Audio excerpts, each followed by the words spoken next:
also skilled hunters.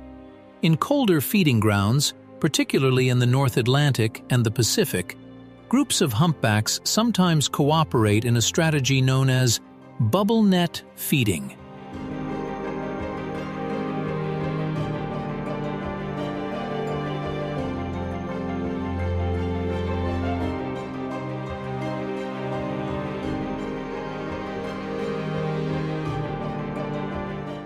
Several whales swim in circles beneath a school of fish, releasing spirals of bubbles that trap the fish in a tightening column of water. Then, in perfect coordination, the whales surge upward through the center of the trap with their mouths open, capturing thousands of fish in a single moment.